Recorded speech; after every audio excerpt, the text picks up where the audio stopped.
बिरसा वाणी digital में आपका स्वागत है। मुख्यमंत्री हेमंत सोरेन की अध्यक्षता में आज झारखंड विधानसभा में राज्य सहकारी संघ लिमिटेड सिद्ध कोफेड के निदेशक मंडल की चतुर्थ बैठक आयोजित हुई। बैठक में कृषि एवं वनोपज क्षेत्र के सुदृढ़ीकरण, किसानों की आय वृद्धि, स्थानीय उत्पादों को प्रोत्साहन देने तथा प्रशिक्षण एवं विपणन तंत्र को सशक्त बनाने से संबंधित कई महत्वपूर्ण बिंदुओं पर विस्तृत चर्चा की गई और कई प्रस्तावों को स्वीकृति दी गई। बैठक की अध्यक्षता करते हुए मुख्यमंत्री हेमंत सोरेन ने कहा कि झारखंड राज्य में कृषि एवं वनोपज क्षेत्र में अत्यधिक संभावनाएं हैं। किसानों को आधुनिक और तकनीकी रूप से सक्षम बनाने के लिए राज्य सरकार प्रतिबद्ध है।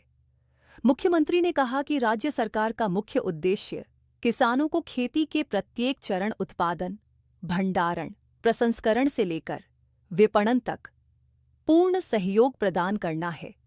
उन्होंने कहा कि सरकार किसानों को आधुनिक तकनीक, उन्नत बीज, सिंचाई की बेहतर सुविधा और बाजार तक उनकी पहुंच सुनिश्चित करने की दिशा में लगातार काम कर रही है। मुख्यमंत्री ने यह भी स्पष्ट किया कि किसानों को उनकी फसलों के उचित मूल्य का भुगतान समय पर मिलना चाहिए ताकि उनका मनोबल बढ़े, वे आर्थिक रूप से सशक्त हों और आत्मनिर्भरता की दिशा में आगे बढ़ सकें। उन्होंने कहा कि खेती किसानी राज्य की अर्थव्यवस्था की रीढ़ है, इसलिए किसानों की समृद्धि ही सरकार की सर्वोच्च प्राथमिकता है।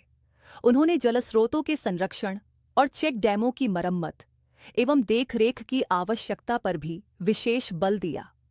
मुख्यमंत्री ने सुझाव दिया कि इन जल संरचनाओं की देखरेख की जिम्मेदारी किसानों के समूहों या जलसहिया समितियों को सौंपी जाए ताकि स्थानीय स्तर पर स्वामित्व और जवाबदेही दोनों सुनिश्चित हो सके।